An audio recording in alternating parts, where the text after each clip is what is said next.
Di video ini, saya akan menjelaskan tentang COVID-19 berdasarkan sumber yang dikasih Bu Keke di pelajaran Bahasa Indonesia. Akan diberitahukan apa itu majas, jenis kalimat, dan lain-lainnya yang ada di dalam sumber ini.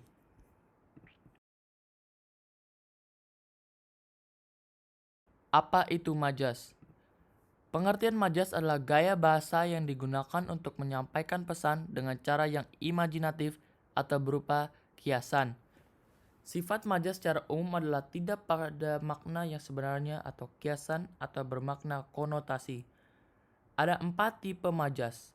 Satu adalah majas personifikasi, majas yang menggunakan gaya bahasa yang ungkapannya seakan menggantikan fungsi benda mati yang dapat bersikap seperti manusia. 2. Majas metafora, majas yang menggunakan sebuah objek yang bersifat sama dengan pesan yang ingin disampaikan melalui suatu ungkapan. 3.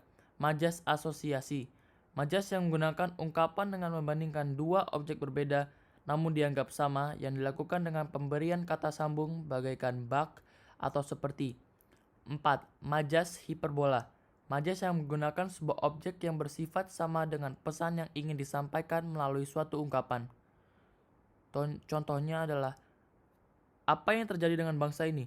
Di saat semua anak cucu Adam di atas planet bumi bersatu padu, saling berpati, duduk bersama, senasib, sepenanggungan, sebagian bangsa kita justru kok sedang cakar-cakaran, saling menyalahkan. Dendam kesumat akibat persaingan politik tercium kuat di tengah sergapan COVID-19. Jenis kalimat. Jenis kalimat adalah satuan bahasa bersifat atau deretan kata yang dapat berdiri sendiri dan menerangkan arti yang lengkap. Contoh, merasa dekat Tuhan, si Saleh berdoa, Tuhan, bebaskan aku dari pendosa yang mengikutiku. Katanya sambil lalu, malam hari Nabi terbangun. Tuhan sedang menurunkan wahyu, aku telah mendengar gumaman orang itu dan menjawab doa orang itu. Telah kutolak doa yang merasa dirinya suci dan salah itu telah kuampuni si pendosa ini. Dan ini adalah kalimat langsung.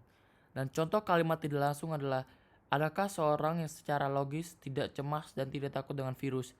Yang cantik di nama itu tapi pelukannya bisa merenggut puluhan nyawa sekali cabut. Duhai coronavirus, bangsa apakah dikau?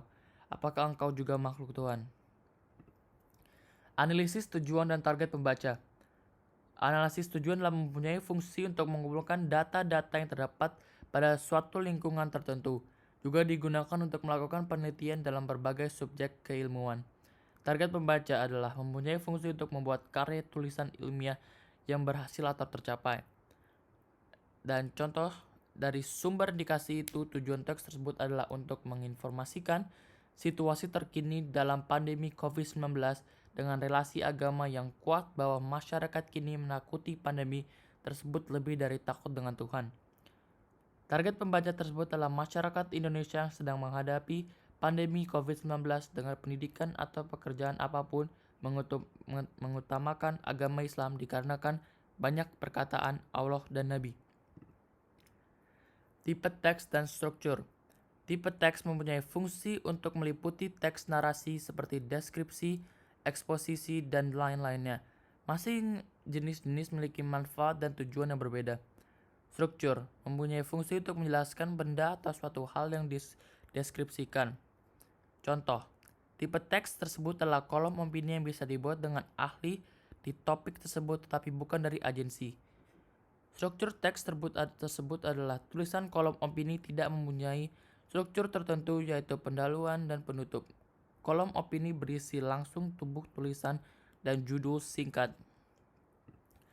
Tema dan konteks. Tema adalah pokok pikiran dari sebuah teks atau karya sastra. Konteks adalah sesuatu yang menyertai atau yang bersama teks.